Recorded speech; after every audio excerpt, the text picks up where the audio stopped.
Did you know that space is not actually quiet? It's a common belief that the cosmos is a silent vacuum. But if sound waves could somehow travel through the empty void, the nuclear roar of our own sun would be a deafening 100 decibels by the time it reached Earth. That is the volume of a screaming chainsaw, constantly echoing in our sky day and night, all year round. We would live in a world of perpetual noise, driven mad by our own star.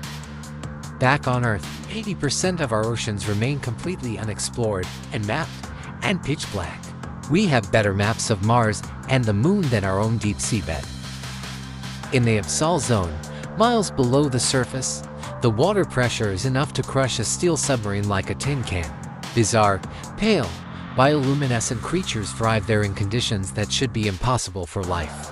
And occasionally, scientists detect massive, low-frequency sounds coming from the deep ocean, noises like the famous bloop, that are far louder than any known animal. What is lurking down there, whispering in the dark?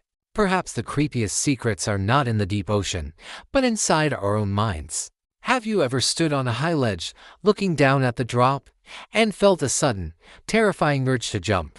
Or steered your car along a highway and briefly thought about turning the wheel into oncoming traffic? Psychologists call this l'appel du vide, the call of the void. Psychologists call this l'appel du vide, the call of the void.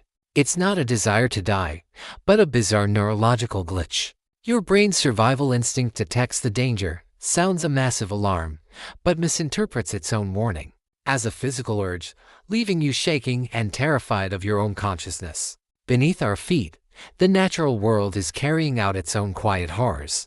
Deep in the dark forests, trees are connected by a massive subterranean network of fungal threads, known as the mycorrhizal network, or the Wood Wide Web.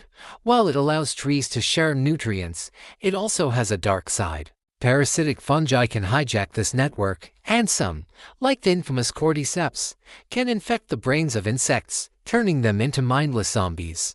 The fungus forces the insect to climb to a high leaf, anchor itself, and die, so that a fungal stalk can burst from its head to spread spores to the forest below. Even more disturbing is when the brain turns entirely on itself.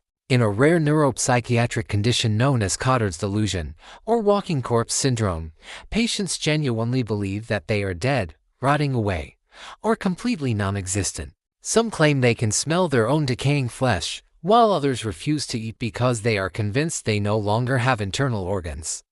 They live as literal ghosts, trapped inside a living body. And finally, consider the vulnerability of sleep. During sleep paralysis, your mind wakes up, while your body remains locked in rematonia, a natural mechanism designed to prevent you from acting out your dreams. Trapped in a motionless body, your brain panics and projects your deepest fears into the room.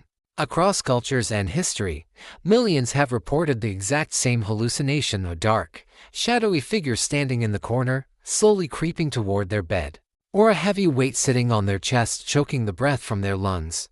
Your body is a prison, and you are not alone. Sleep tight tonight.